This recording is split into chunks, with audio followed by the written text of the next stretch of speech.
ദൈവത്തിൻ്റെ അതിപരിശുദ്ധമായ നാമം ഇന്ന് പകൽക്കാലം വാഴ്ത്തപ്പെടുമാറാകട്ടെ. നിങ്ങൾ മുമ്പാകെ വചനവുമായി എടുത്തൊരു വന്നക്കോണം ദൈവം അനുവദിച്ച നല്ല അവസരത്തിനായി ഞാൻ ദൈവത്തെ സ്തുതിക്കുകയാണ്. ഫിലിപ്പിയ ലേഖനം 4-ാം അധ്യായത്തിലേക്കാണ് നമ്മളിപ്പോൾ കടന്നിരിക്കുന്നത്.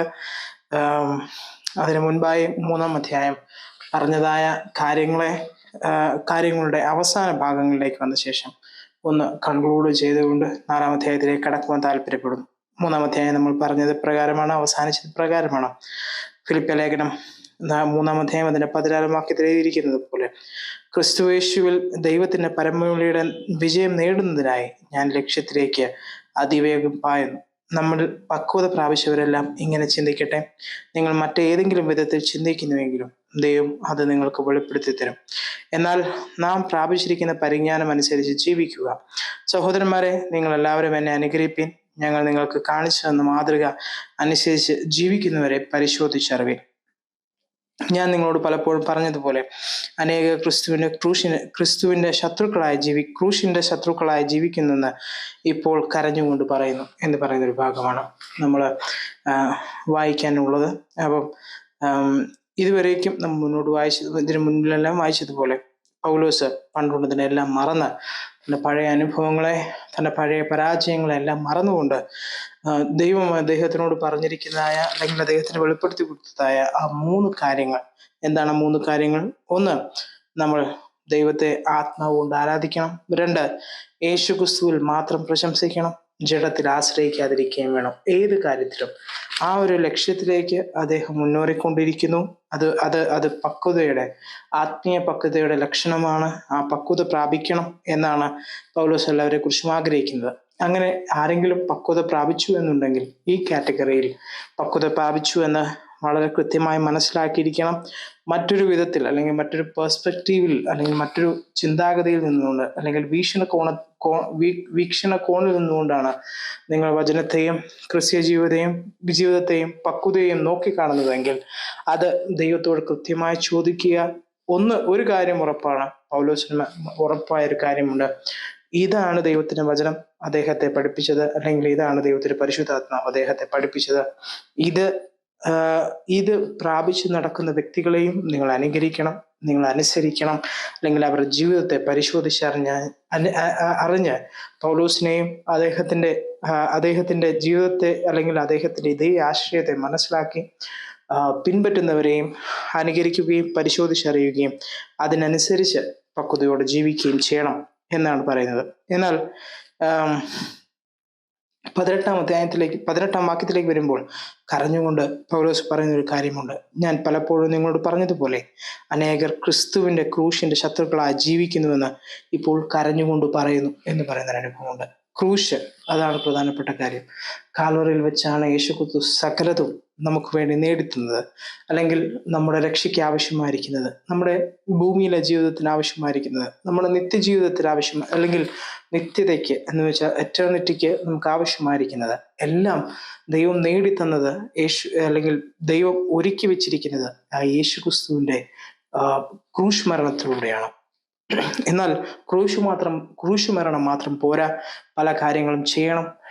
ഇന്ന രീതിയിൽ വസ്ത്രം ധരിക്കണം, ഇന്ന രീതിയിൽ പൗരോഹിത്യത്തിന്റെ ശുശ്രൂഷ അനുസരിക്കണം, ഇന്ന രീതിയിൽ നമ്മളെ ബിഹേവിയറുകൾ നമ്മൾ പരിശോധിക്കണം, അല്ലെങ്കിൽ നമ്മൾ ഇന്ന കാര്യങ്ങൾ ചെയ്യാൻ പാടില്ല, ഇന്ന ഭക്ഷണങ്ങൾ കഴിക്കാൻ പാടില്ല, ഇന്ന സമയത്ത് ഇന്ന രീതിയിൽ ജീവിക്കണം, ഇന്ന സമയത്ത് എന്ത് വേണമെങ്കിലും ചെയ്യാം, അങ്ങനെ തുടങ്ങി എല്ലാ തരത്തിലുള്ളതായ കാര്യങ്ങളും കൊണ്ടുവന്ന് അല്ലെങ്കിൽ നിങ്ങൾ യൂണിഫോം ധരിക്കണം. യഹോവ സാക്ഷികളൊക്കെ പോലെ പറയുന്നത് പോലെ നിങ്ങൾ യൂണിഫോംസ് ധരിക്കണം. അങ്ങനെ നിങ്ങൾ മറ്റുള്ളവരുടെ മുമ്പിൽ ഒരു മാതൃകയായി തീരണം. എല്ലാം നല്ലതാണ്. പക്ഷേ അതൊന്നും ക്രൂശിൽ വെച്ച് യേശുക്രിസ്തു ഏറ്റെടുത്തതായ സഹിച്ചതായ ആ സാക്രിഫൈസിന് അത്രയും ആ കുർബാനയ്ക്ക് അത്രയും അല്ലെങ്കിൽ ആ യാഗത്തിന് അത്രയും വരികയില്ല. അതിൻ്റെ അത്രയും പ്രാധാന്യം കൊടുക്കരുത് മറ്റൊന്നിനും എന്ന് പറയുന്നൊരു അനുഭവമുണ്ട്. Price the Lord. യേശു ഇതിനെക്കുറിച്ച് പറയുന്നൊരു ഭാഗമുണ്ട്. യേശു അതിനെക്കുറിച്ച് പറയുകയാണ്, നിങ്ങൾ ശാസ്ത്രിമാരോട് പറയുകയാണ്, നിങ്ങൾ ദൈവരാജ്യത്തിലേക്ക് ജനങ്ങളെ നിങ്ങൾ കടക്കുന്നുമില്ല, നിങ്ങൾ കടക്കുന്നവരെ സമ്മതിക്കുന്നുമില്ല എന്ന് പറയുന്നൊരു അനുഭവമുണ്ട്. Price the Lord. എത്ര പേര് നമ്മുടെ സഭയിൽ വന്നിട്ട് അവർക്ക് അവരുടെ വസ്ത്രം മാറണം, അല്ലെങ്കിൽ ആഭരണം അഴിക്കണം, അല്ലെങ്കിൽ അവരുടെ ജീവിത രീതിയിൽ അവർ കാത്തു സൂക്ഷിച്ചു വന്നിരിക്കുന്നതായ ചില മൂല്യങ്ങൾ വെറുത്ത് മറ്റൊരു മൂല്യങ്ങളിലേക്ക് കടക്കണം എന്നുള്ള ഒരൊറ്റ റീസൺ കൊണ്ട് എത്ര പേര് സഭയിൽ വരാതിരുന്നിട്ടുണ്ട് എന്ന് നമ്മൾ ഓരോരുത്തരും പരിശോധിക്കേണ്ട അത്യാവശ്യമാണ്. നമ്മുടെ സഭയിൽ എത്ര പേര് പുതിയതായി വരുന്നുണ്ട്? ആ വരുന്നവരെല്ലാം അംഗീകരിക്കത്തക്കവണ്ണം നമ്മുടെ സഭ ഒരുക്കമാണോ? അതോ അവര് വെള്ളവസ്ത്രം ധരിക്കാത്തത് കൊണ്ട്, അല്ലെങ്കിൽ ആഭരണം ഒഴിവാക്കാത്തത് കൊണ്ട്, അല്ല മറ്റെന്തെങ്കിലും നിബന്ധനകൾ വെച്ച് നമ്മൾ അവരെ മാറ്റി നിർത്തുന്നെങ്കിൽ ആ ശാസ്ത്രിമാരുടെയും പരീശന്മാരുടെയും അതേ ഗണത്തിലേക്ക് നമ്മൾ എത്തപ്പെടുകയാണ് ചെയ്യുന്നത്. എന്താ വ്യത്യാസം? പുതിയ നിയമത്തിന്റെ ശാസ്ത്രിമാർ, അത് പഴയ നിയമത്തിന്റെ ശാസ്ത്രിമാരായിരുന്നു യേശു ക്രിസ്തുവിന്റെ കാലഘട്ടത്തിലുണ്ടായിരുന്നത്.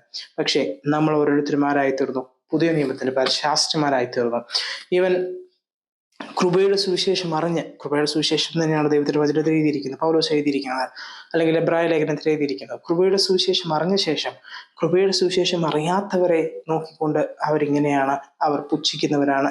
അവരെ പുച്ഛിക്കുകയും അവർക്ക് ബുദ്ധിയില്ലെന്ന് പറയുകയും അവർക്ക് പക്വതയില്ലെന്ന് പറയുകയും അവർക്ക് പരിജ്ഞാനമില്ലെന്ന് പറയുകയും, അല്ലെങ്കിൽ ഈവൻ അന്യഭാഷയെ വിശ്വസിക്കാത്തതായ, അല്ലെങ്കിൽ അത് നിലനിൽക്കുന്നില്ല, അതുണ്ടായിരുന്നു എന്നാൽ ഇപ്പോഴില്ല, കൃപാവരങ്ങളില്ല എന്നൊക്കെ ചിന്തിക്കുന്ന ഒരു കൂട്ടരെ കണ്ട് അവരെ അപമാനിക്കുവാനും കളിയാക്കുവാനും ഒക്കെ ശ്രമിക്കുന്നതായ വ്യക്തികളുണ്ട്. അല്ലെങ്കിൽ അവര് തിരിച്ച് ഇങ്ങോട്ട് ഇന്ന കൂട്ടർക്ക് അവരറിയാത്തൊരു ഭാഷ പറയുന്നു, അതുകൊണ്ട് അവർക്ക് ബുദ്ധിയില്ല, പരിജ്ഞാനമില്ല, ദൈവവചനം അവർ വായിക്കുന്നില്ല എന്ന് പറഞ്ഞ അങ്ങനെ ഒരു കൂട്ടർ. ഇതെല്ലാം കൊണ്ടു നടക്കുന്നത് കളിയാക്കാനും അവരുടെ പൊളിറ്റിക്സ് കളിക്കാനും അവരുടേതായ ഒരു ഐഡന്റിറ്റി ഉണ്ടാക്കാനും വേണ്ടിയിട്ടാണ്. പക്ഷേ ഇതൊന്നും ക്രിസ്തുവിന്റെ ക്രൂശിന് മുമ്പാകെ ഒന്നുമില്ല എന്ന് മനസ്സിലാക്കണം. ഈ കാരണങ്ങൾ കൊണ്ടൊന്നും ഒരാള് അന്യഭാഷ സംസാരിക്കുന്നില്ലെന്ന് വെച്ചോ, ഒരാൾ അന്യഭാഷ സംസാരിക്കുന്നെന്ന് വെച്ചോ, ഒരാൾ കൃപാവരങ്ങൾ വിശ്വസിക്കുന്നു, അത് ഉപയോഗിക്കുന്നു, അതിൽ പ്രയോജനപ്പെടുത്തുന്നു എന്ന് വെച്ചോ, അത് ചെയ്യുന്നില്ല എന്ന് വെച്ചോ, അല്ലെങ്കിൽ വസ്ത്രം ഇന്ന തരത്തിലുള്ളൊരു വസ്ത്രമോ യൂണിഫോമോ ധരിക്കുന്നില്ല എന്ന് വെച്ചോ, ധരിക്കുന്നുണ്ടെന്ന് വെച്ചോ, ആഭരണം ധരിക്കുന്നുണ്ടെന്ന് വെച്ചോ, ആഭരണം ധരിക്കുന്നില്ലെന്ന് വെച്ചോ, ഒന്നിനും ഒരു വിഷയത്തെ കൊണ്ടും ദൈവരാജ്യത്തെ മുടക്കിക്കളയുവാൻ എനിക്കും നിങ്ങൾക്കും ഒരു അനുവാദവും ദൈവം തന്നിട്ടില്ല. അങ്ങനെ നമ്മൾ ആകുന്നുണ്ടെങ്കിൽ, നമ്മുടെ വർത്തമാനങ്ങൾ, നമ്മുടെ സംസാരങ്ങൾ ആ രീതിയിൽ നമ്മൾ ഉയർന്നു വരുന്നുണ്ടെങ്കിൽ, തീർച്ചയായും നമ്മൾ ആ പരീക്ഷ ഗണത്തിൽപ്പെട്ടവരാണ്, അല്ലെങ്കിൽ ശാസ്ത്രിമാരുടെ ഗണത്തിൽപ്പെട്ടതാണ്.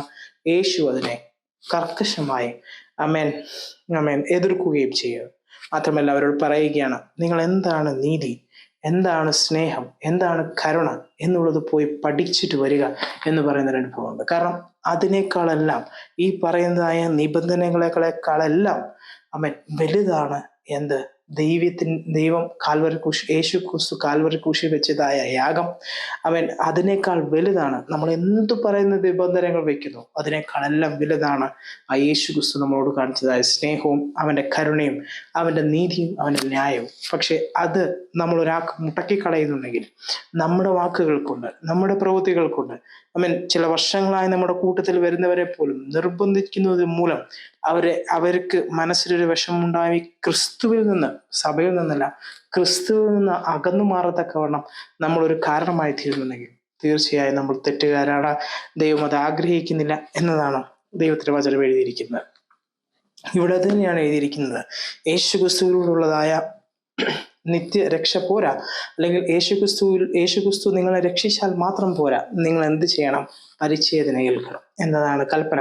അല്ലെങ്കിൽ അങ്ങനെയാണ് യഹൂദ ക്രിസ്ത്യാനികൾ ചിലർ അവരെ പുതിയ നിയമസഭയെ പഠിപ്പിച്ചുകൊണ്ടിരുന്നത്, പ്രത്യേക ജാതികളായിരിക്കുന്നവരെ. അതുകൊണ്ടാണ് പൗലോസ് എടുത്തു പറയുന്നത്, അവരെല്ലാവരും ക്രൂശിന് വിരോധികളാണ്. കാൽവറി ക്രൂശിൽ വെച്ച് യേശു എന്തിനാണോ മരിച്ചത് അതിന് നേരെ ഓപ്പോസിറ്റ് ആണ് അവർ പറയുന്നത്. അവർ ക്രൂശിനോട് ചേർത്ത്, അല്ലെങ്കിൽ കൃപയോട് ചേർത്ത് എന്താഡ് ചെയ്യുന്നു, അത് വസ്ത്രധാരണത്തിലായിരിക്കാം, അത് ജാതിയിൽ നിന്ന് വരുന്നവരുടെ ആഭരണം ഊരുന്നതിലായിരിക്കാം, ആഭരണം ഇടുന്നതിലായിരിക്കാം, അങ്ങോട്ടും ഇങ്ങോട്ടും പെന്തക്കോസ്തിൽ ജീവിച്ചിരിക്കുന്ന വ്യക്തി അവരെ നിർബന്ധിച്ച് ആഭരണം ഇടിയിക്കുന്നതിലായിരിക്കാം, എന്ന് പറഞ്ഞതുപോലെ, അല്ലെങ്കിൽ യൂണിഫോം ധരിക്കുന്നതിലായിരിക്കാം. ഏത് തരം നിയമങ്ങൾ കൊണ്ടുവന്ന് ക്രിസ്തുവിനെ നമ്മൾ തടയുന്നുണ്ടോ, അല്ലെങ്കിൽ ക്രിസ്തുവിലേക്ക് അവരെ വരുന്നതിൽ അവരെ തടസ്സപ്പെടുത്തുന്നുണ്ടോ, അതാണ് ഇവിടെ പ്രത്യേകമായി എടുത്തു പറഞ്ഞിരിക്കുന്നത്. നമ്മൾ ഓരോരുത്തരും ക്രൂശിന് ശത്രുക്കളായി തീർന്നു എന്ന് പറയുന്നത്. അങ്ങനെ ചെയ്യുന്നുണ്ടെങ്കിൽ കൃത്യമായി ദൈവത്തോട് ക്ഷമ ചോദിക്കുക. ദൈവത്തോട് ചോദിക്കുക, ദൈവമേ, യഥാർത്ഥത്തിൽ ഞാൻ നിൽക്കുന്നത് ആ ക്രൂശിൽ നീ നേടിയെടുത്ത സാക്രിഫൈസിൽ വിശ്വസിച്ചുകൊണ്ടാണോ, അതോ ഇനി എൻ്റെ ജീവിതത്തിൽ ഞാനായിട്ട് കൂട്ടിച്ചേർത്തതായ ഏതെങ്കിലും കാര്യങ്ങളുണ്ടോ? ആരുടെയെങ്കിലും ഉപദേശം നിമിത്തം, അല്ല ആരെങ്കിലും പ്രസംഗിച്ചെന്ന് വെച്ച് ആരെങ്കിലും വചനത്തിന് ഇങ്ങനെയുള്ള വചനങ്ങളെ എടുത്ത് ഇങ്ങനെയുള്ള വചനങ്ങൾ ടച്ച് ചെയ്യാതെ മറ്റു പല വചനങ്ങളും എടുത്ത് കൂട്ടിക്കളഞ്ഞുകൊണ്ട് എന്നെ ആശയത്തിൽ നിന്ന് തെറ്റിച്ച് കളഞ്ഞിട്ടുണ്ടോ എന്ന് ദൈവത്തോട് നമ്മൾ ചോദിക്കണം. മാത്രമല്ല, എൻ്റെ ദൈവമേ, എൻ്റെ വാക്കുകൾ കൊണ്ട്, എൻ്റെ പ്രവൃത്തികൾ കൊണ്ട്, എൻ്റെ ബിഹേവിയറെ കൊണ്ട് ഒരു വ്യക്തിയെങ്കിലും അങ്ങേ കാണുന്നതിന് തടസ്സപ്പെടുത്തിയിട്ടുണ്ടെങ്കിൽ അതിൻ്റെ പാപം, അതിൻ്റെ തെറ്റ് എന്നോട് ക്ഷമിക്കണമേ. ദൈവമേ, ഇനി അങ്ങനെ ചെയ്യാതിരിക്കുവാൻ, ഒരു പുതിയ നിയമത്തിൻ്റെ പരീക്ഷനായി മാറാതിരിക്കുവാൻ, ഒരു പുതിയ നിയമത്തിൻ്റെ ന്യായശാസ്ത്രിയായി മാറാതിരിക്കുവാൻ, അതേസമയം ദൈവത്തിൽ നിന്ന് നീതീകരണം ലഭിച്ചതായ ആ സാധു മനുഷ്യൻ്റെ ജീവിതത്തോട് അനുഭവപ്പെട്ട്, ദൈവമേ, നിന്റെ കൃപയാണ് എന്നെ നീതീകരിക്കാൻ കാരണമായി തന്നത്, ഞാനിവിടെ നിൽക്കുവാൻ കാരണമായി തന്നത് നിന്റെ കൃപയും നിന്റെ കരുണയുമാണ്, ഞാനത് മറന്നു പോകുന്നില്ല. അതേ അവകാശം അവൻ എല്ലാവർക്കുമുണ്ട്. അത് ജാതികളിൽ നിന്ന് വരുന്നവർക്കും, അത് ഏത് മതത്തിൽ നിന്ന് വരുന്നവർക്കും, ഏത് തരത്തിലുള്ളവർക്കും, ഏത് നിറത്തിലുള്ളവർക്കും, ഏത് തരം വസ്ത്രം ധരിക്കുന്നവർക്കും, ഏത് തരം ആഭരണം ധരിക്കുന്നവർക്കും, ധരിക്കാത്തവർക്കും, നമ്മുടെ മക്കൾക്കും, നമ്മുടെ മുതിർന്നവർക്കും, എല്ലാവർക്കും അതിന് യോഗ്യതയുണ്ട് എന്ന് നമ്മൾ മനസ്സിലാക്കി ജീവിക്കണം എന്നാണ് പൗലോസ് അതിനെക്കുറിച്ച് പറയുന്നത്. പൗലോസ് പലപ്പോഴും ഈ വിഷയത്തെക്കുറിച്ച് വളരെ കൃത്യമായി ചർച്ച ചെയ്യാറുണ്ട്. അവിടെ എല്ലാം പറയുന്ന പ്രത്യേകതയുണ്ട്. നിങ്ങൾ ഒരു വ്യക്തിയോട് സംസാരിക്കുമ്പോൾ മനസ്സിലാക്കണം, അദ്ദേഹം രക്ഷയ്ക്ക് യോഗ്യനാണെന്ന്. ആമേൻ. എന്നിട്ട് വേണം മര്യാദയോട് വേണം അദ്ദേഹത്തോട് സംസാരിക്കുവാൻ. അല്ലെങ്കിൽ ഇന്ന് നിങ്ങൾ പ്രാപിച്ചതായ പക്വത അദ്ദേഹത്തിന് ഒരു പക്ഷേ ഇല്ലെന്നിരിക്കാം. പക്ഷേ ആമേൻ, നമ്മളൊരു കാര്യം മനസ്സിലാക്കണം, ദൈവം അദ്ദേഹത്തെ ലീഡ് ചെയ്യുവാൻ, അദ്ദേഹത്തെ പരിശുദ്ധാത്മാവിലൂടെ അദ്ദേഹത്തെ നിർദ്ദേശിച്ച് അദ്ദേഹത്തെ മുന്നോട്ട് കൊണ്ടുവന്ന് നിങ്ങളിപ്പോൾ ആയിരിക്കുന്ന പക്വതയിലേക്ക് എത്തിക്കുവാൻ തക്കവണ്ണം ദൈവം വിശ്വസ്തനാണ്. നമ്മളത് മറന്നു പോകരുത്. നമ്മൾ ഒരിക്കലും ആ ഒരു സാധ്യതയെ തള്ളിക്കളഞ്ഞുകൊണ്ട് നമ്മൾ അവരെ ക്രൂരമായി അവരോട് പെരുമാറരുത്. നമ്മുടെ വാക്കുകൾ എപ്പോഴും ശ്രദ്ധിച്ചും കൃപയുള്ളതും ഉപ്പിനാൽ രുചി വരുത്തുന്നതുമായിരിക്കണം എന്ന് പൗലോസ് പറയുന്നൊരു ഭാഗമുണ്ട്. നമ്മൾ വളരെ കെയർഫുൾ ആയിരിക്കണം ഈ വിഷയത്തിൽ. ദൈവം ഏറ്റവും പരിശോധിക്കുന്നത് നമ്മുടെ ഈ വിഷയത്തിലുള്ള ബിഹേവിയറാണ്. Price the Lord. നമ്മളെ ശിക്ഷിക്കേണ്ടത് വേണ്ടിയിട്ടില്ല. നമ്മളിപ്പോൾ രാജകുടുംബത്തിലെ അംഗമായി തീർന്നു. അപ്പോൾ ഇപ്പോൾ നമ്മുടെ ഡ്രസ്സിങ്, നമ്മുടെ ബിഹേവിയർ, നമ്മൾ മറ്റുള്ളവരോട് പെരുമാറുന്നത് എല്ലാം മറ്റുള്ളവർ, സാധാരണക്കാർ നിരീക്ഷിക്കുന്നുണ്ട്. നമ്മുടെ കൂടെയുള്ളവരെല്ലാം നിരീക്ഷിക്കുന്നുണ്ട്. അവരുടെ മുമ്പിൽ നല്ലൊരു മാതൃകയായി ജീവിക്കുമെന്നൊക്കെ വേണം. ദൈവത്തിൻ്റെ കൃപ നമുക്ക് ആവശ്യമാണ്. Price the Lord. അതിന് 19-ാമത്തെ വാക്യത്തിലേക്ക് നോക്കുക. അവരുടെ അവസാനം നാശമാകുന്നു, അവരുടെ ദൈവം അവരുടെ ഉദ്ധരമാകുന്നു, അവരുടെ മഹത്വം അവർക്ക് ലജ്ജയാകുന്നു, അവരുടെ ചിന്ത ഭൗതിക കാര്യങ്ങളിലാകുന്നു എന്ന് പറയുന്ന അനുഭവം നമ്മൾ ഈ വചനത്തെ കൂട്ടിക്കളഞ്ഞിട്ടുണ്ട്, അല്ലേ? സാമ്പത്തികമായി അനുഗ്രഹിക്കപ്പെടുന്ന ദൈവദാസന്മാരെയോ വ്യക്തികളെയോ അല്ലെങ്കിൽ ബിസിനസ് ചെയ്ത് സക്സസ് ആവുന്ന ആൾക്കാരെയൊക്കെ നമ്മൾ ഈ ഗണത്തിൽ ഉൾപ്പെടുത്താറുണ്ട്. ഒരിക്കലും അതല്ല ഉൾപ്പെടുത്തുന്നത്. ഇവിടെ പറഞ്ഞിരിക്കുന്ന കാര്യം എന്താണ്? മാംസവിച്ഛേദനം ചെയ്യുന്നതായ വ്യക്തികൾ, ശാരീരികമായ ഒരു മാറ്റം വരണം എന്ന് ചിന്തിക്കുന്നതായ വ്യക്തികളെ കുറിച്ചാണ് കൃത്യമായി പൗലോസിനോട് പറയുന്നത്. അതേസമയം ക്രിസ്തുവിലുള്ള രക്ഷയെ പോരാ എന്ന് വെക്കുന്നവർ, ക്രിസ്തുവിൻ്റെ രക്ഷ മാത്രം പോരാ, നമുക്ക് നീതീകരിക്കപ്പെടേണ്ടതിന് അല്ലെങ്കിൽ ദൈവത്തിൽ ആക്സെപ്റ്റഡ് ആവേണ്ടതിന് ശാരീരികമായ മാറ്റങ്ങൾ കൂടെ അല്ലെങ്കിൽ ഭൗതികമായ മാറ്റങ്ങൾ കൂടെ വരുത്തണം എന്ന് ചിന്തിക്കുന്നവരെയാണ് പ്രത്യേകമായി ഇവിടെ എഴുതിയിരിക്കുന്നത്. അവരുടെ അവസാനമോ നാശമാകുന്നു, അവരുടെ ദൈവം അവരുടെ ഉദ്ധരമാകുന്നു, അവരുടെ മഹത്വം അവരുടെ ലജ്ജയാകുന്നു, അവരുടെ ചിന്ത ഭൗതിക കാര്യങ്ങളിലാകുന്നു. എന്നാൽ നമ്മുടെ പൗരത്വമോ സ്വർഗത്തിലാകുന്നു. അവിടെ നിന്ന് കർത്താവായ യേശു ക്രിസ്തു രക്ഷിതായി വരുമെന്ന് നാം ആകാംക്ഷയോടെ കാത്തിരിക്കുന്നു. അവൻ സകലത്തിനും തന്നെ കീഴ്പ്പെടുത്തുവാൻ കഴിയുന്ന തൻ്റെ വ്യാപാര ശക്തി കൊണ്ട് നമ്മുടെ ബലഹീനമായ ശരീരത്തെ തൻ്റെ മഹത്വമുള്ള ശരീരത്തോട് അനുരൂപമായി രൂപാന്തരപ്പെടുത്തും എന്ന് പറയുന്നൊരു അനുഭവം. എന്നാൽ നമുക്ക് മനസ്സിലാക്കേണ്ട ഒരു കാര്യം, അത് പാമരനായിരുന്നാലും പണ്ഡിതനായിരുന്നാലും ഏത് മതത്തിൽപ്പെട്ട വ്യക്തിയായിരുന്നാലും നിറമേതായിരുന്നാലും ഏത് തരം വസ്ത്രം ധരിക്കുന്നവരായിരുന്നാലും ഏത് തരം കൾച്ചറിൽ നിന്ന് വന്നവരായിരുന്നാലും ഏത് തരത്തിലുള്ളതായ ബാക്ക്ഗ്രൗണ്ടിൽ നിന്ന് വന്നവരായിരുന്നാലും അവരെല്ലാവരും ആരാണ്? ആമേൻ, നമ്മുടെ പൗരത്വം സ്വർഗത്തിലാകുന്നു. അവിടെ നിന്ന് കർത്താവായ യേശു ക്രിസ്തു രക്ഷിതാവായി വരുമെന്നും നാം ആകാംക്ഷയോടെ കാത്തിരിക്കുന്നു എന്ന് പറയുന്നതിനൊപ്പം മാത്രമല്ല, അവൻ സകലതും തനിക്ക് കീഴ്പ്പെടുത്തുവാൻ കഴിയുന്ന തൻ്റെ വ്യാപാര ശക്തി കൊണ്ട് നമ്മുടെ ബലഹീനമായ ശരീരത്തെ തൻ്റെ മഹത്വമുള്ള ശരീരത്തോട് രൂപാന്തരപ്പെടുത്തും എന്ന് എഴുതിയിരിക്കുന്ന അനുഭവമുണ്ട്. പക്ഷേ ഇത് എല്ലാവർക്കും അവകാശപ്പെട്ടതാണ്. ഒരിക്കലും ഒരു വ്യക്തിക്ക് മാത്രം അവകാശപ്പെട്ടതല്ല, അല്ലെങ്കിൽ ഒരു ഗണത്തിൽ മാത്രം അവകാശപ്പെട്ടതല്ല. കേരളത്തിലെ പെന്തക്കോസ്ത് കൂട്ടായ്മകൾക്ക് മാത്രം അവകാശപ്പെട്ടതല്ല, അല്ലെങ്കിൽ കേരളത്തിലെയോ മറ്റ് സംസ്ഥാനങ്ങളിലെയോ കാത്തലിക്സ് കൂട്ടത്തിന് മാത്രം അവകാശപ്പെട്ടതല്ല, അല്ലെങ്കിൽ അത് മറ്റ് പല കൂട്ടങ്ങളിലും അവകാശപ്പെട്ടതല്ല. ആർക്കും അവകാശപ്പെട്ടതല്ല. പക്ഷെ എല്ലാവർക്കും അവകാശപ്പെട്ടതാണ്. എങ്ങനെ? ക്രിസ്തുവിലൂടെ. ആരെല്ലാം ക്രിസ്തുവിൽ വിശ്വസിക്കുന്നുണ്ടോ അവർക്കെല്ലാവർക്കും ഈ നന്മ അവകാശപ്പെട്ടതാണ്. അതുകൊണ്ട് ഇനിയും ജനങ്ങളെ പറ്റിക്കുന്ന രീതിയിൽ വസ്ത്രത്തിൻ്റെ കാര്യത്തിലോ മറ്റുള്ള കാര്യത്തിലോ ഒന്നും ഒരു നിബന്ധനയും വെക്കാതെ എല്ലാവരും രക്ഷയ്ക്ക് യോഗ്യരാണെന്നുള്ള കാഴ്ചപ്പാടിൽ മുന്നേറണം എന്ന് ദൈവം ആഗ്രഹിക്കുന്നു. അത് അവരെ നമ്മൾ തഴഞ്ഞെന്ന് വെക്കുക. ഇപ്പോൾ ഗാന്ധിജിയുടെ അവസ്ഥ നമ്മൾ പറയാനിടയായി തീർന്നു അല്ലേ? ഗാന്ധിജി ആഫ്രിക്കയിലെ ഒരു സഭയിൽ, സൗത്ത് ആഫ്രിക്കയിലെ ചർച്ചിലേക്ക് പോയൊരു വ്യക്തിയാണ്. ചർച്ചിലേക്ക് പോകാൻ താല്പര്യപ്പെട്ട് അതിലേക്ക് പോയൊരു വ്യക്തിയാണ്. പക്ഷേ അവിടെ നിന്ന് പാസ്റ്റർ, അല്ലെങ്കിൽ അവിടെ നിന്നായ ആ പൂജാരി, പ്രീസ്റ്റ് അദ്ദേഹത്തെ ആ സഭയിലേക്ക് എൻട്രി ചെയ്യുവാൻ അനുവദിക്കാതെ വണ്ണം അദ്ദേഹത്തെ തടസ്സപ്പെടുത്തുവാനിടയായി തീർന്നു. ഒരേ ഒരു കാരണം അദ്ദേഹം ഇന്ത്യനാണ്, കളറ് കുറവാണ് എന്ന് പറഞ്ഞിട്ട്. ഇന്നും പരിശോധിക്കുക. അപ്പം ഇതിനെ ന്യായീകരിക്കുന്ന വ്യക്തികളുണ്ട്. നമ്മൾ പരിച്ഛേദനയൊന്നും ചെയ്യണമെന്നല്ല ഇവിടെ പറഞ്ഞത്, അല്ലെങ്കിൽ നമ്മൾ പരിച്ഛേദനയൊന്നും ചെയ്യുന്നില്ലല്ലോ, അതല്ലല്ലോ നമ്മൾ പറഞ്ഞു വരുന്നത്. പക്ഷേ ഗാന്ധിജിയുടെ അവസ്ഥ ആലോചിച്ച് നോക്കുക. ഒരു ക്രിസ്ത്യ സഭയിലേക്ക് കടന്നു ചെന്ന ഗാന്ധിജിയെ അവർ തടസ്സപ്പെടുത്തുവാനിടയായി തീർന്നു. അതുകൊണ്ട് അദ്ദേഹത്തിന് കിട്ടിയ വചനത്തിൻ്റെ വെളിപ്പാടാണ് അദ്ദേഹം ഫിലോസഫിയായി തെളിയിച്ചത്. മാത്രമല്ല അത് പുതിയ ഇന്ത്യയുടെ തന്നെ വലിയ മാറ്റത്തിന് കാരണമായി തീരുവാനിടയായി തീർന്നത്. Price the Lord. അങ്ങനെ ഗാന്ധിജി തന്നെ എഴുതി വെക്കുന്നൊരു കാര്യമുണ്ട്. ഞാൻ അന്ന് സഭയിൽ എനിക്ക് എൻട്രൻസ് കിട്ടുമായിരുന്നെങ്കിൽ ഞാൻ ഒരു ദൈവദാസനായോ ഒരു പാസ്റ്ററായോ മുന്നോട്ട് പോകുമായിരുന്നു എന്ന്. പക്ഷേ അദ്ദേഹത്തിന് അങ്ങനെ ഒരു എൻട്രൻസ് കിട്ടാത്തത് കൊണ്ട് കാരണം എന്തായിത്തീരുന്നത്, അദ്ദേഹത്തിൻ്റെ നിത്യരക്ഷയ്ക്ക് കാരണമായിത്തീർന്നു നമുക്കറിയില്ല. പക്ഷേ അദ്ദേഹത്തിന് ആ രീതിയിൽ കാരണമാകുവാൻ എന്താണ് കാരണമായിത്തീരുന്നത്?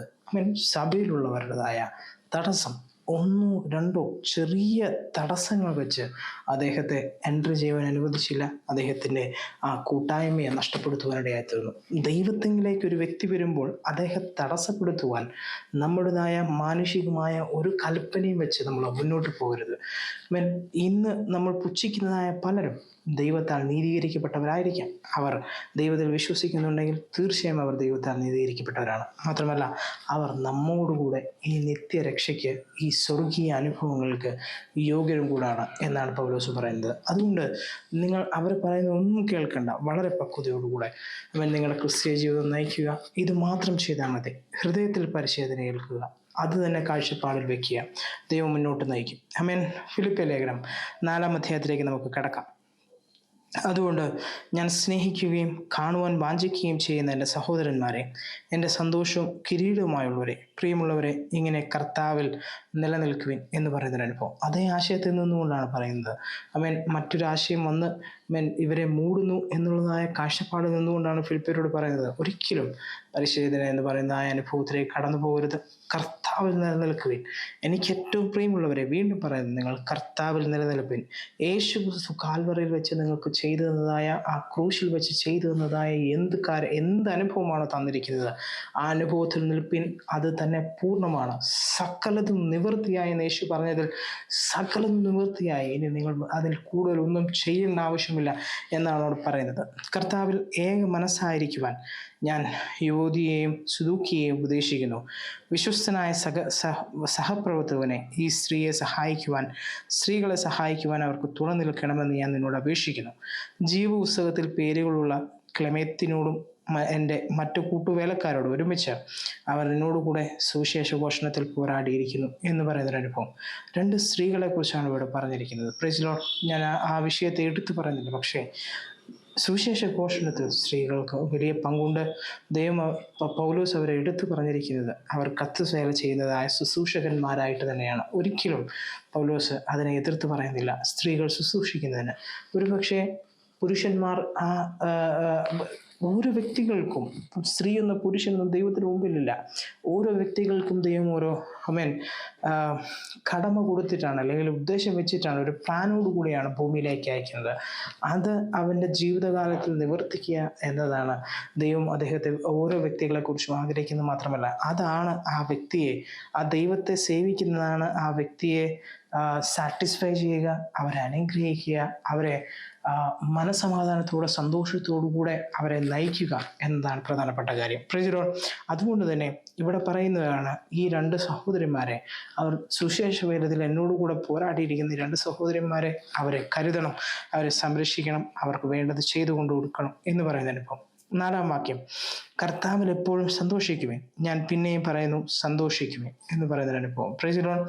ഇവിടെ 3-ാം വാക്യത്തിലെ 1-ാം വാക്യം കൂടെ നമ്മൾ എടുത്തു വെക്കേണ്ട ഒരു കടമയുണ്ട്. എന്താണ് 3-ാം അധ്യായത്തിലെ 1-ാം വാക്യത്തിൽ എഴുതിയിരിക്കുന്നത്? അവസാനമായി എൻ്റെ സഹോദരന്മാരെ, കർത്താവിൽ സന്തോഷിക്കുവാൻ. ഒരേ കാര്യം നിങ്ങൾക്ക് വീണ്ടും എഴുതുന്നതിൽ എനിക്ക് മടുപ്പ് തോന്നുന്നില്ല, അത് നിങ്ങൾക്ക് സംരക്ഷണയാകുന്നു എന്ന് പറയുന്ന അനുഭവമുണ്ട്. ദൈവത്തിലുള്ളതായ നമ്മുടെ സന്തോഷമാണ് നമ്മുടെ സംരക്ഷണ. നമ്മുടെ ഹൃദയത്തിൻ്റെയും നമ്മുടെ മനസ്സിൻ്റെയും നമ്മുടെ ചിന്താഗതികളുടെയും നമ്മുടെ എല്ലാ ആശയത്തിൻ്റെയും നമ്മുടെ തലയുടെയും അല്ലെങ്കിൽ നമ്മുടെ ജീവിതത്തിൻ്റെ മുഴുവൻ സംരക്ഷണം ദൈവത്തെങ്കിലുള്ളതായ നമ്മുടെ സന്തോഷമാണ്. Praise the lord. നമ്മൾക്കറിയാവുന്നതുപോലെ ഗലാത്യ ലേഖനം 5-ാം അധ്യായം അതിൻ്റെ 22-ാം വാക്യത്തിൽ എഴുതിയിരിക്കുന്നത് പോലെ സന്തോഷം എന്ന് പറയുന്നത് ആത്മാവിൻ്റെ ഒരു ഫലമാണ്. Price the Lord. അത് ദൈവത്തിൻ്റെ ഫലമായിട്ട് നമ്മളിൽ നിന്ന് പുറപ്പെടണം. അത് നമ്മൾ ആസ്വദിക്കണം. അത് മറ്റുള്ളവരിലേക്ക് നമ്മൾ പുറപ്പെടുവിക്കുന്നവരായി തരണം എന്ന് ദൈവം നമ്മളെക്കുറിച്ച് ആഗ്രഹിക്കുന്നു. എൻ്റെ യൂട്യൂബിൻ്റെ തുടക്ക കാലഘട്ടത്തിൽ, യൂട്യൂബ് ചാനലിൻ്റെ തുടക്ക കാലഘട്ടത്തിൽ ഇതിനെക്കുറിച്ച് കൃത്യമായി എഴുതിയിട്ടുണ്ട്. ദൈവസ്നേഹത്തെ പറ്റിയിട്ട്, ദൈവത്തിൻ്റെ കരുണയെ പറ്റിയിട്ട്, മാത്രമല്ല ആത്മാവിൻ്റെ ഫലങ്ങളെ പറ്റിയിട്ട്. അതുകൊണ്ട് ഒന്ന് കടന്നു പോകുവാൻ കഴിയുകയാണെങ്കിൽ നിങ്ങൾക്ക് കൂടുതൽ ആശയങ്ങളും വെളിച്ചങ്ങളും ഈ വചനത്തിലൂടെ ലഭിക്കുവാനിടയായി തരും. ഇവിടെ എന്താണ് പറഞ്ഞിരിക്കുന്നത്? ആമേൻ. 4-ാം വാക്യം, കർത്താവിൽ എപ്പോഴും സന്തോഷിപ്പിൻ എന്ന് ഞാൻ പിന്നെയും പറയുന്നു, സന്തോഷിക്കുവിൻ. എന്താണ് കാരണം? 3-ാം വാക്യത്തിൽ 1-ാം വാക്യത്തിൽ എഴുതിയിരിക്കുന്നത് പോലെ അത് നിങ്ങളുടെ സംരക്ഷണയാകുന്നു എന്ന് പറയുന്ന അനുഭവം. നിങ്ങളുടെ ഏതെല്ലാം സംരക്ഷിക്കുന്നു എന്ന് അടുത്ത വാക്യത്തിൽ എഴുതിയിരിക്കുന്നു. ആമേൻ. 5-ാം വാക്യം, നിങ്ങളുടെ സൗമ്യത സകല മനുഷ്യരും അറിയട്ടെ, കർത്താവ് സമീപസ്ഥനാകുന്നു.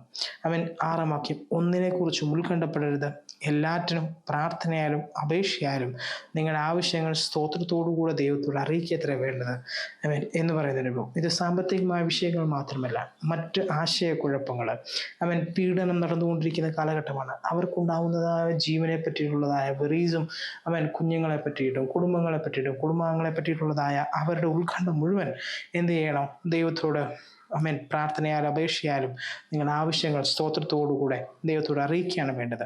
എന്നാൽ സകല ബുദ്ധിയെയും കവിയുന്ന ദൈവിക സമാധാനം നിങ്ങളുടെ ഹൃദയങ്ങളെയും മനസ്സുകളെയും ക്രിസ്തുയേശുവിൽ സംരക്ഷിക്കും എന്ന് പറയുന്ന അനുഭവം. ഇത് ഒരിക്കലും ഒരു സാമ്പത്തികമായ വിഷയത്തിൽ മാത്രം ഒതുങ്ങി നിൽക്കുന്നതാണെന്ന് എനിക്ക് തോന്നുന്നില്ല. Price the Lord. ഇവിടെ എന്താണ് എഴുതിയിരിക്കുന്നത്? എന്നാൽ മാത്രമല്ല, ഇവിടെ നേരിട്ടൊരു മറുപടി ലഭിക്കുമെന്നാണോ പൗലോസ് എഴുതിയിരിക്കുന്നത്? ഒരിക്കലുമല്ല. ഇവിടെ എഴുതിയിരിക്കുന്നത് എന്താണ്?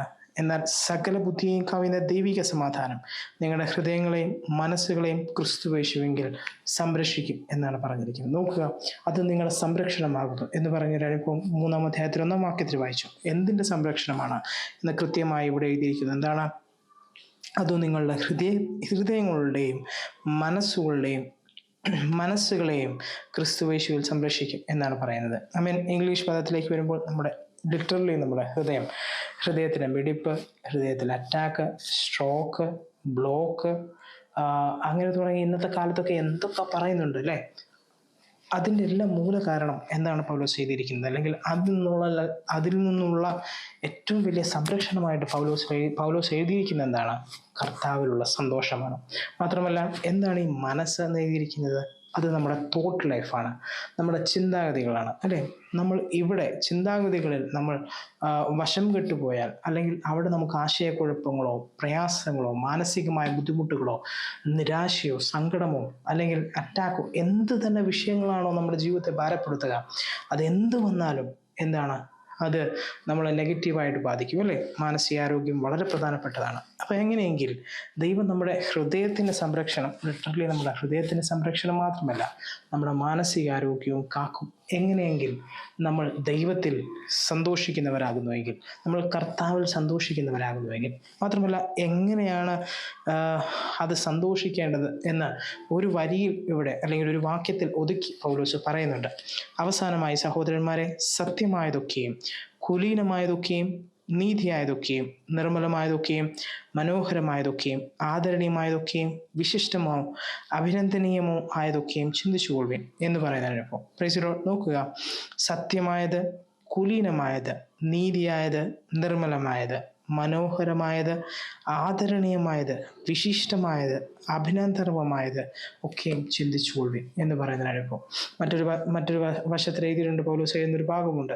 സങ്കീർത്തനങ്ങളാലും സ്തുതികളാലും ആത്മീയ ആരാധനകളാലും നിങ്ങളുടെ ഹൃദയങ്ങളെ ദൈവസന്നിധിയിൽ എപ്പോഴും നമ്മൾ നിറച്ചുകൊണ്ടിരിക്കണം, നമ്മളെപ്പോഴും ആത്മാവിൽ നിറഞ്ഞവരായിരിക്കണം എന്ന് പൗലോസ് പറയുന്നൊരു അനുഭവമുണ്ട്. ആത്മാവിൽ നിറയുമ്പോൾ തീർച്ചയായും സന്തോഷം എന്നതായ ആ അനുഭവം നമ്മുടെ ജീവിതത്തിലേക്ക് വ്യാപരിക്കും, അത് മറ്റുള്ളവരിലേക്ക് വ്യാപരിക്കും. മാത്രമല്ല ആ അനുഭവത്തിലൂടെ നമുക്ക് ലഭിക്കുന്ന ശാരീരിക കെമിക്കൽ ചേഞ്ചസ് ഉണ്ട്. ഒരു വ്യക്തി സന്തോഷമായിരിക്കും, അദ്ദേഹത്തിൻ്റെ ബോഡി റിലീസ് ചെയ്യുന്ന ഹാപ്പി ഹോർമോൺസുകൾ ഒരുപാടുണ്ട്. അതെല്ലാം എന്തായി സംഭവിക്കും? നമ്മുടെ ജീവിതത്തിൽ അനുഗ്രഹമായി, രോഗസൗഖ്യമായി, ആരോഗ്യമായി, മാനസികാരോഗ്യത്തിന് കാരണമായി, ലിറ്ററലി നമ്മുടെ ഹൃദയത്തിൻ്റെ ആരോഗ്യത്തിന് കാരണമായി അത് മാറുവാനിടയായി തീരും. Price the Lord. ദൈവം അത് നമ്മളെക്കുറിച്ച് ആഗ്രഹിക്കുന്നുണ്ട്. അതുകൊണ്ടാണ് പൗലോസ് പറയുന്നത്, ഒന്നിനെക്കുറിച്ച് ഉത്കണ്ഠപ്പെടരുത്. ദൈവം നിങ്ങൾക്ക് വേണ്ടി എല്ലാം കരുതിയിട്ടുണ്ട്. അവൻ നിങ്ങൾക്കായി എല്ലാം കരുതിയിരിക്കാൻ നിങ്ങളുടെ ചിന്താകുലം അവൻ്റെ മേൽ ഇട്ടുകൊള്ളുവീൻ എന്നാണ് എഴുതിയിരിക്കുന്നത്. അതുകൊണ്ട് ദൈവം നമുക്ക് വേണ്ടി എല്ലാം കരുതിയിട്ടുണ്ടെന്നുള്ളതായ ഉറപ്പോടെ ധൈര്യത്തോടു കൂടെ തന്നെ നമ്മൾ നമ്മുടെ ഉത്കണ്ഠകളെ മറന്ന് അതിനെ ദൈവസന്നിധിയിൽ വെച്ച് ഒരു പ്രാവശ്യം പ്രാർത്ഥിക്കുക. ദൈവമേ, 1 or 2 പ്രാവശ്യം, ചില തവണ മാത്രം പ്രാർത്ഥിക്കുക. ഒരിക്കലും അവിശ്വാസത്തിന്റെ പ്രാർത്ഥന പ്രാർത്ഥിക്കരുത്. ദൈവമേ, നീ അത് കേട്ടിട്ടുണ്ട്, ദൈവഹിത പ്രകാരം ഞാൻ എന്ത് അപേക്ഷിക്കുന്നു അത് ദൈവസന്നിധിയിൽ എത്തിയിട്ടുണ്ട്, അതിന് മറുപടി ലഭിച്ചിരിക്കും, അത്രയേ ഉള്ളൂ. ദൈവമേ, നിനക്ക് നന്ദി, നിന്റെ കൃപയ്ക്കായി സ്തോത്രം. പ്രത്യേകിച്ച് അവിടെ എടുത്തു വെച്ചിരിക്കുന്ന ഒരു ഭാഗമുണ്ടല്ലേ, സ്തോത്രത്തോടുകൂടെ നിങ്ങളുടെ ആവശ്യങ്ങളെ അവനെ അറിയിക്കാനാണ് എഴുതിയിരിക്കുന്നത്. എന്തുകൊണ്ടാണ് സ്തോത്രത്തോടുകൂടെ അറിയിക്കാൻ പറഞ്ഞിരിക്കുന്നത്? അറിയാവോ? നമ്മൾ കഴിഞ്ഞ നാളുകൾ ചെയ്തതായ, ദൈവം ചെയ്തതായ അത്ഭുതങ്ങളെയും അടയാളങ്ങളെയും ഓർത്തുകൊണ്ട് വേണം, ആ ദൈവം നടത്തിയ വഴികളെ ധ്യാനിച്ചുകൊണ്ട് വേണം നമ്മുടെ വിഷയം നമ്മൾ ദൈവസന്നിധിയിൽ വയ്ക്കുവാൻ. നോക്കുക, എന്തുകൊണ്ടാണ് അത് പറയുന്നതെന്ന് വെച്ചാൽ, നമ്മൾ കഴിഞ്ഞ നാളുകളിൽ കണ്ട അത്ഭുതങ്ങളും അടയാളങ്ങളും മായി തുലനം ചെയ്ത് നോക്കുമ്പോൾ ഒരു പക്ഷേ നമ്മുടെ ഇപ്പോഴത്തെ ആവശ്യങ്ങൾ വളരെ നിസ്സാരമായിരിക്കാം എന്ന് നമുക്ക് പോലും തോന്നും. അപ്പോൾ തന്നെ ദൈവത്തിൻ്റെ സമാധാനം അവിടെ വ്യാപരിക്കും. Price the Lord. അങ്ങനെയെങ്കിൽ ഇപ്പോൾ നമ്മൾ അനുഭവിക്കുന്ന പ്രയാസങ്ങളെക്കാൾ കൂടുതൽ, പ്രതിസന്ധികളെക്കാൾ കൂടുതൽ നമ്മൾ കഴിഞ്ഞ നാളുകൾ അനുഭവിച്ചിരുന്നു. അത് അനുഭവിച്ചെന്ന് മാത്രമല്ല, അവിടെ ദൈവത്തിൻ്റെ പ്രവൃത്തി നമ്മൾ കണ്ടവരാണ്. എങ്കിൽ ആ ദൈവത്തിൻ്റെ പ്രവൃത്തി ഇവിടെയും ഈ സാഹചര്യത്തിലും എനിക്ക് വേണ്ടി ചെയ്യുവാൻ ദൈവശക്തനാണ്. അത് നിവർത്തിക്കുവാൻ ദൈവം വിശ്വസ്തനാണ്. അത് ചെയ്യും എന്നുള്ള ഉറപ്പും ധൈര്യവും തന്നെയാണ് നമ്മുടെ സന്തോഷമായി നമുക്ക് മാറുക. അത് തന്നെയാണ് നമ്മുടെ ഉള്ളിൽ സന്തോഷമായി മാറുക. അത് തന്നെയാണ് നമ്മുടെ ഉള്ളിൽ ഹൃദയത്തിന് ആരോഗ്യവും, ചിന്താഗതികൾക്ക്, മാനസിക ആരോഗ്യങ്ങൾക്കും മനസ്സിനും ആരോഗ്യമായി മാറുക. മാത്രമല്ല, അത് ഒരു സംരക്ഷണമാണ്. നമ്മുടെ ഉറപ്പും ധൈര്യവും സംരക്ഷണവുമാണ് നമ്മുടെ ഹൃദയത്തിൻ്റെ ആരോഗ്യത്തിനും. ഹൃദയത്തിൻ്റെ ആരോഗ്യം എന്ന് വെച്ച് കഴിഞ്ഞാൽ ശരീരത്തിന് മൊത്തം ആരോഗ്യത്തിനും, അതുപോലെ തന്നെ മനസ്സിൻ്റെ ആരോഗ്യത്തിനും. Price the Lord. ദൈവം നമ്മളോരോരുത്തരെയും സഹായിക്കുമാറാകട്ടെ. മുന്നിലുള്ളതായ കാര്യങ്ങൾ നമുക്ക് അടുത്ത എപ്പിസോഡിൽ ചിന്തിക്കാം. ഇതിൻ്റെ 9ാമത്തെ വാക്യം കൂടെ മാത്രം വായിച്ചുകൊണ്ട് ദൈവസന്നിധിയിൽ ഇരിക്കുവാൻ താല്പര്യപ്പെടുന്നു. എന്നിൽ നിന്ന് നിങ്ങൾ പഠിക്കുകയും സ്വീകരിക്കുകയും കേൾക്കുകയും കാണുകയും ചെയ്തവ പ്രാവർത്തികമാക്കുവേൻ, എന്നാൽ സമാധാനത്തെ ദൈവം നിങ്ങളോട് കൂടെ ഉണ്ടായിരിക്കും എന്ന് പറയുന്ന അനുഭവം. Praise the lord. പൗലോസ് എഴുതിയതായ ലേഖനങ്ങൾ നമ്മൾ വായിക്കുകയും പഠിക്കുകയും ചെയ്യേണ്ടത് അത്യാവശ്യമാണ്. അതിലൂടെ ദൈവത്തിൻ്റെ സമാധാനം നമ്മളിൽ വ്യാപരിക്കും, നമ്മുടെ എല്ലാ മേഖലകളിൽ വ്യാപരിക്കും. നമ്മുടെ ശരീരം ആരോഗ്യമായിരിക്കും, നമ്മുടെ മനസ്സും ആരോഗ്യകരമായിരിക്കും എന്നാണ് പൗലോസ് പറയുന്നത്. നമ്മൾ ഓരോരുത്തരും ദൈവം അതിനായി സഹായിക്കട്ടെ. ഒരു നിമിഷം നമുക്ക് പ്രാർത്ഥിക്കാം. നല്ലവനായ ദൈവമേ, അങ്ങയുടെ കരങ്ങളിലേക്ക് ഈ വിഷയങ്ങളുമായി ഞങ്ങൾ അടുത്തു വരികയാണ്. നീ ബലപ്പെടുത്തുവാൻ ശക്തനായ ദൈവമാണ്, അതിശയമായ ദൈവമാണ്. നിന്നെപ്പോലെ വേറൊരു ദൈവമില്ല. നിന്റെ കൃപയും കരുതലും എപ്പോഴും ഞങ്ങളോട് കൂടെയുണ്ട്. അതിനായി എനിക്ക് നന്ദി പറയുന്നു. ദൈവത്തിൻ്റെ സ്നേഹവും ദൈവത്തിൻ്റെ പ്രവൃത്തികളും ഞങ്ങളുടെ കൂടെയുള്ളതിനായ സ്തോത്രം. ദൈവമേ, ഈ വചനം പ്രകാരം ഞങ്ങൾ അങ്ങയുടെ കരങ്ങളിലേക്ക് സമർപ്പിച്ചു പ്രാർത്ഥിക്കുന്നു. ഇന്നും പലരും ക്രൂശിന് ശത്രുക്കളായി വസിക്കുന്നുവെന്ന് പൗലോസ് കരഞ്ഞുകൊണ്ട് പറയുമ്പോൾ, ഒരുപക്ഷെ ഞാനും എന്നെയും ഈ കേൾവിക്കാരായിരിക്കുന്ന വ്യക്തികൾ ഒരുപക്ഷെ ആമേൻ ആ രീതിയിൽ ജീവിച്ചവരായി തീർന്നിട്ടുണ്ടാകാം പക്ഷേ ഇന്ന് ഈ സമയത്ത് ഞങ്ങൾ അങ്ങയോട് ക്ഷമ ചോദിക്കുന്നു. ദൈവമേ, ആർക്കും ഞങ്ങൾ യേശുവിലേക്കുള്ളതായ കൂട്ടായ്മയെ തടസ്സപ്പെടുത്തുവാൻ ഒരു കാരണമായി തീർന്നിട്ടുണ്ടെങ്കിൽ അത് ഞങ്ങൾ കൂടി വരുന്ന ചർച്ചിൻ്റെ ഡിനോമിനേഷൻ്റെ ബേസിലായിരിക്കാം, അല്ലെങ്കിൽ മറ്റു പലരുടെ ആശയത്തിൻ്റെ ബേസിലായിരിക്കാം, മറ്റ് പല പ്രാസംഗികരുടെ പ്രസംഗത്തിൻ്റെ ബേസിലായിരിക്കാം. പക്ഷേ ഇന്ന് ഈ ദൈവത്തിൻ്റെ വചനത്തിന് മുമ്പാകെ സമർപ്പിച്ച് പ്രാർത്ഥിക്കുന്നു. ഞങ്ങളെല്ലാവരും ഒരു കുടുംബമാണ്. 2000 വർഷത്തെ പാരമ്പര്യം ഞങ്ങളുടെ ഈ കുടുംബത്തിലുണ്ട്, ക്രിസ്തീയ കുടുംബത്തിലുണ്ട്. ഞങ്ങളുടെ പിതാക്കന്മാരിലുണ്ടായിരുന്നത് അതേ പരിശുദ്ധാത്മാവാണ് ഇന്നും ഞങ്ങളിൽ വസിക്കുന്നത്. അവരേത് മതത്തിൽപ്പെട്ടവരാണെന്ന് ഞങ്ങൾക്കറിയില്ല. ഞങ്ങളും ഏത് മതത്തിൽപ്പെട്ടവരോ ഏത് റേസിൽപ്പെട്ടവരാണെന്ന് ഞങ്ങൾക്കറിയില്ല. പക്ഷേ ഒന്ന് ഞങ്ങൾക്കറിയാം, എൻ്റെ ദൈവമേ, നീ ഞങ്ങളോട് കൂടെയുണ്ട്. അങ്ങയുടെ കൃപ ഞങ്ങളോട് കൂടെയുണ്ട്. ഈ കൃപയും ഈ കരുണയും അനുഭവിക്കുവാൻ ഈ ലോകത്തുള്ള എല്ലാവരും യോഗ്യരാണ്. അത് പ്രത്യേകിച്ച് എൻ്റെ അയൽവാസിയായിരിക്കാം, ഞങ്ങളുടെ കൂട്ടു സഹോദരന്മാരായിരിക്കാം, കോവർക്കേഴ്സ് ആയിരിക്കാം. നീ അവരെ തൊടുന്ന സമയത്ത്, ഇനി അഥവാ ഞങ്ങളിലൂടെ ഉപയോഗിക്കപ്പെട്ടാണ് അവരെ നീ തൊടുന്നതെങ്കിൽ അങ്ങനെ അല്ല, നീ മറ്റൊരു വിധത്തിൽ അവരെ ക്രിസ്തുവിലേക്ക് നയിക്കുന്നുവെങ്കിൽ, സുവിശേഷം കേൾക്കുവാനുള്ള അവസരം കൊടുക്കുന്നുവെങ്കിൽ, ഞങ്ങൾ ഒരു മാതൃകയായി അവരുടെ മുമ്പിൽ നിൽക്കുവാനുള്ള കൃപ നീ അവിടുന്ന് ഒരുക്കണമേ. നീ അതിനുള്ള അനുഭവങ്ങൾ നീ അവിടുന്ന് ഒരുക്കി നീ അവിടുന്ന് മാനിക്കണമേ നിങ്ങൾ ഉപേക്ഷിക്കണം. തൊടുന്നതിനാലും നീ വീര്യം പ്രവർത്തിക്കുന്നതിനാലും നിന്റെ കരങ്ങൾ നീട്ടുന്നതിനാലും സ്തോത്രം കർത്താവേ. അതുപോലെ തന്നെ ഒന്നിനെ കുറിച്ച് ഉത്കണ്ഠപ്പെടരുത് എന്നുള്ളതായ ഞങ്ങളുടെ വചനത്തിന് മുമ്പാകെയും മേടകളെ സമർപ്പിച്ചു പ്രാർത്ഥിക്കുന്നു. സാമ്പത്തിക വിഷയത്തെക്കുറിച്ച്, നാളെ എന്താകും, എങ്ങനെ ജീവിതത്തിൻ്റെ വിഷയങ്ങൾ മറികടക്കും എന്ന് തുടങ്ങി ഒരുപാട് പ്രയാസങ്ങളും ചിന്താകുലങ്ങളും ഞങ്ങളുടെ ജീവിതത്തിൽ സ്വാഭാവികമായി ഉണ്ട് നാഥ. എന്നാൽ ഇതിനെല്ലാം മറികടക്കുവാൻ നിന്റെ കൃപയില്ലാതെ കഴിയില്ല. മാത്രമല്ല, ആ സന്തോഷം, ആത്മാവിൽ നിന്ന് വരുന്നതായ അമാനുഷികമായ സന്തോഷം ഞങ്ങളുടെ ചിന്താഗതികളെയും ഞങ്ങളുടെ ബുദ്ധിയെയും കവിയുന്ന ദൈവിക സമാധാനം തന്നെ, ആ സന്തോഷം തന്നെ, ഞങ്ങളുടെ സമാധാനവും സന്തോഷവും ഞങ്ങളുടെ ഉള്ളിൽ ധാരാളമായി പകർന്ന് ഞങ്ങളുടെ ഹൃദയത്തെയും ഞങ്ങളുടെ നിലവുകളെയും ക്രിസ്തുവേശുവിൽ കാക്കണമേ എന്നങ്ങോട്ട് അപേക്ഷിക്കുന്നു. പ്രാർത്ഥനയോടെ ദൈവസന്നിധി സമർപ്പിച്ചു പ്രാർത്ഥിക്കുന്നു. പ്രാർത്ഥനയോട് ദൈവസന്നിധിയിലേക്ക് അടുത്തു വരുന്നു. മാനമഹത്വം തിരുനാമത്തിന് അർപ്പിക്കുന്നു. യേശു നാമത്തിൽ അപേക്ഷിക്കുന്നു. കൃപ തോന്നി കേൾക്കണം നല്ല പിതാവേ, ആമേൻ. ദൈവം നമ്മൾ ഓരോരുത്തരും അനുഗ്രഹിക്കുമാറാകട്ടെ. മറ്റൊരു എപ്പിസോഡുമായി വീണ്ടും കാണുന്നതിനും വരെ ദൈവം ശുഭ ദിനം.